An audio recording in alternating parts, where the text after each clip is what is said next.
औचित्यवाडी.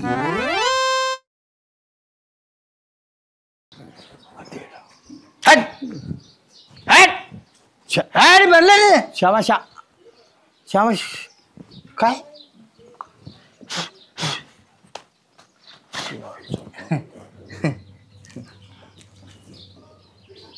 रस्ता लय गहाणे. हा हा चपला भरत आहेत. तो हातात आणल्या हा मग चपला भरल्या मग पायात नाही घातल्या. नाही नाही पायाचं काय चपला भरल्या नाही पाहिजे अण्णा. हा तू कसा काय वाट चुकला भाऊ श्यामा? चुकलं हा वाट कोण तू नाही नाही रस्त्यानेच आलो. हा अण्णा आंबा आंबा द्या ना मला. हा आंबा तो पिकला नाही भाऊ अजून. नाही? नाही पिकल्यावर देईन तुला. हा पिकला नाही? नाही ना अजून पिकला कच्चा आहे अजून कैरी. होय. मला द्या आंबा पिकला का मला लय आवडतो आंबा.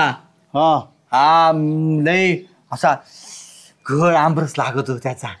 हा श्यामा श्यामा काय अयो अण्णा हं? केवढा मोठा प्राणी आहे हे बघ ना बाबू. हे चालू श्यामा घरात जा. हे हे बघा कसं पडत येते अण्णा घरात जा अण्णा. अला श्यामा बिघाडा शायला वाया गेली बघ केस इथं. काय अवघड आहे भाऊ याच्या आयला. यार काय झालं श्याम्या?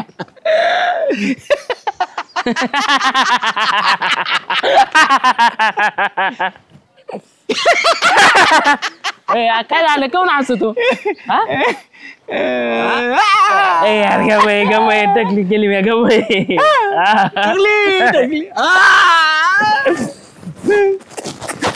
टकली कुठं पप्पी होत घालायची ना घालायची न ग.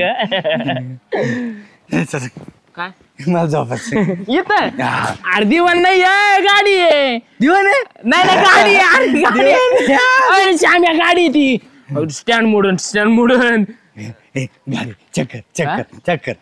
हा मार तू तू तू मार ना चक्कर. अरे मला बैल गाडी आहे ना तू गाडीची मारायला लावतो का? नको नको नको.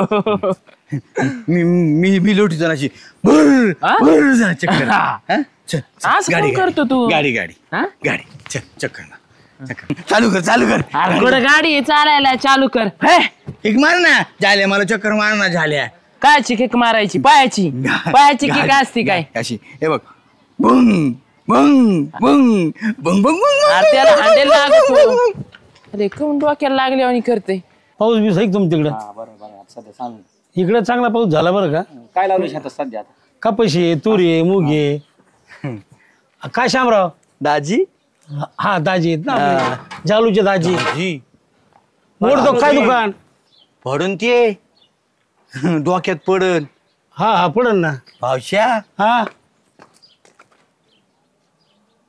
काय बोलतो? डोक्यावर केस नाही राहिले तो या पावश्या. नाही केस उडाले सगळे आता आपले. हा हा पावश्या हा फुगा घेऊन दे ना. आणि फुगा तुला कशाला? फुगायला जिना भावश्या फुगा? भावश्या फुगा घेऊन दे ना मला. मुलं मित्र आहे की नाही? अरे हाय मुलं भाऊ. मित्र आहे ना. हा मुदी नाही एक सुभाष मामाच्या दुकानात फुगा आहे. मला एक फुगा घेऊन हो फुगा आहे का तुमच्याकडे? हाय हाय हाय मामा फुगा द्या ना मला. चल भाऊ चल घे फुगा. फुगा दादी फुगा फुगा द्या बरं एक. मामा फुगा द्या. फुगा फुगा